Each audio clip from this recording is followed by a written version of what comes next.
तीसरी समीकरण। इसके दो तरीके बताए थे हमने, इसके दो तरीके बताए थे। कौन कौन सा? b square minus u square बराबर 2s, जो मैंने यूज करा अपने आप याद करने के लिए, वही वाला तरीका था।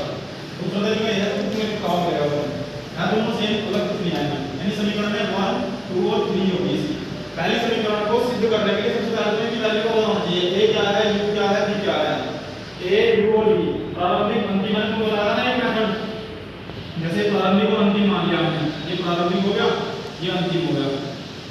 इसके लिए वेग लगा दो या फिर इसके लिए स्पीड, चार्ज जो भी लगाओगे, त्वरण लगाओगे, सब चीजें प्रारंभिक और अंतिम में होगी। यहाँ क्या जरूरत है ना, अंतिम वेग और प्रारंभिक वेग की जरूरत है। अंतिम समय प्रारंभिक समय की जरूरत होती है, अगर वो होता तो इसमें तो टाइम में अंतर होगा। तो हम डायरेक्टली क्या करेंगे, प्रारंभिक वेग, अंतिम वेग और माइनस प्रारंभिक वेग बटे टाइम। ठीक है, अब सिंपल क्या करा यहाँ से, इस t की गुणा इधर करी, at बराबर v माइनस q हो गया। अब इस u को उठा के इधर ले आओ, प्लस में कर दिया हमने पूरी इक्वेशन को।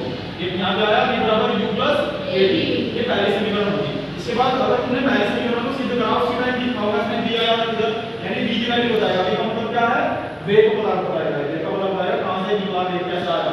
अगर तुम्हें यहाँ u दिया गया हो, a दिया गया हो, t दिया गया हो, तुम्हें निकालोगे, या इन तीनों में से कोई एक ना दिया गया हो और कोई तीन दिए गए हो, तो तुम वैल्यू आराम से निकालोगे। ठीक है, नेक्स्ट क्या है, गति की द्वितीय समीकरण। दूसरी समीकरण में क्या है, दूरी या विस्थापन आपको याद रखना, सिंपल फॉर्मूला बताया गया था।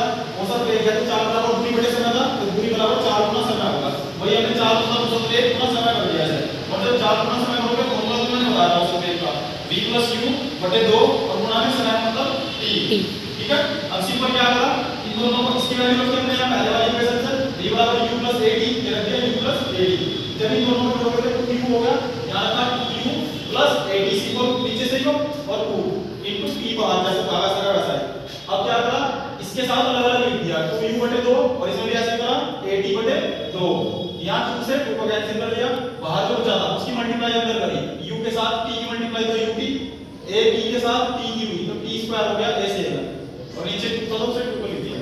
ठीक है, अब ये दूसरी इक्वेशन आ गई हमारे पास, s बराबर ut + हाफ at स्क्वायर। आप इसे ऐसे लिख सकते हो, दोनों एक ही चीज है। अब तीसरी इक्वेशन में क्या था, या दूसरा समीकरण है, तो इसमें क्या निकाला हमने दूरी, यानी हमें दूरी बताएगी। तीसरे वाले में क्या है, इसमें सिंपल पहले वाले समीकरण को याद रखना है, जिसे पहली बार बिना सारी कर लेगा। अब इसमें पहले समीकरण रखने से सबसे पहले हम v बराबर u + at, तो इसमें क्या करेंगे, सिंपल स्क्वायर कर देंगे, और यहां a + b का होल स्क्वायर खोल देंगे फॉर्मूले में। a + b का होल स्क्वायर खोलने के बाद सिंपली इसके अंदर वैल्यू रखते जाएंगे। अब हमने क्या करा, a + b का होल स्क्वायर बोल दिया, यानी u square + a square t square + 2u at। अब क्या करा, इसे अलग करके लिख दिया ताकि हम कॉमन ले सकें, वहां से भी ले सकते थे लेकिन ये उल्टा पड़ता बीच में। अब क्या करा हमने, इसमें v स्क्वायर बराबर u स्क्वायर जैसा था सेम रखा, इसमें से 2a कॉमन ले लिया। जब यहां से 2 और a दोनों बाहर आए, यहां बचा ut। जब यहां से तुमने 2a बाहर लिया, एक a तो बाहर चला गया, एक a अंदर बचा। जब यहां से 2 बाहर लिया, इस 2 की ऊपर नीचे गुणा करी होगी, तो ये 2 जब ऊपर नीचे गुणा करी, ऊपर वाला 2 तो चला गया बाहर, नीचे वाला 2 वहीं रखा रहेगा। ठीक है, तो हमने गुणा करने के बाद सिंपली हमारे पास क्या आया, आपने यहां से हमारे पास सिंपल वैल्यू बन गई ut + हाफ at स्क्वायर हो गया। ठीक है, जैसे इस वाली इक्वेशन में आई थी ना, सबसे पहली कंडीशन ये वाली थी, यही तो थी ना, तो हमने से क्या मान रखा था, हाफ at स्क्वायर। हमने क्या करा, वही गति के द्वितीय समीकरण से क्या करा, s बराबर ut + हाफ at स्क्वायर की वैल्यू रख दिया। इतनी बड़ी वैल्यू को हटा करके हमने क्या करा, s रख दिया सिंपल उसकी जगह। ठीक है, अब फार्मूले में क्या आया, v स्क्वायर बराबर u स्क्वायर + 2s, या v स्क्वायर - u स्क्वायर बराबर 2s। और तीसरी समीकरण क्या बताएगी, ये भी हमारा वेग बताएगी। ठीक है, लेकिन ये वेग का वो फॉर्मूला है जिसमें दूरी दी गई है, और जो पहले हमारे पास फॉर्मूला आया था इसमें दूरी नहीं दी गई थी। जब हमें दूरी दी गई हो तब हम तीसरा फॉर्मूला का यूज करेंगे, जब हमें दूरी ना दी गई हो तो दूसरा फॉर्मूला का यूज करेंगे।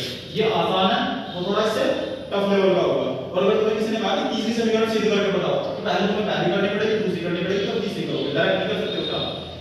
और उसने पहली कहा तो पहली करोगे, दूसरी कहा तो पहले पहली करोगे, फिर दूसरी करोगे, तीसरी छोड़ दोगे। अगर उसने तीसरी कहा तृतीय समीकरण से तो पहले वाली करनी पड़ेगी तुम्हें, शुरू से करना पड़ेगा। ठीक है, इसमें कोई डाउट हो तो मेरे से पूछ सकते हो। नहीं, फॉर्मूले तुम्हारे लिए इंपॉर्टेंट जो होंगे, सबसे पहले से इंपॉर्टेंट कोई फॉर्मूला होगा जो तुम्हारे लिए वेग का बताया गया था, औसत वेग, त्वरण बताया गया था और औसत त्वरण बताया गया था। एक मैंने सरल फॉर्मूले के साथ-साथ उसकी यूनिट बताई थी, जैसे चाल का मात्रक क्या होगा, दूरी का मात्रक क्या होगा और त्वरण का मात्रक क्या होगा, सदिश अदिश राशियां क्या होंगी, वो सब चीजें तुम्हें पता होनी चाहिए। ठीक है, इसमें जो भी डाउट तुम्हें होंगे ना चैप्टर के साथ-साथ में से पूछ लेना, कल मैं इसके डाउट भी लूंगा और इसके साथ-साथ इसका ग्राफी मेथड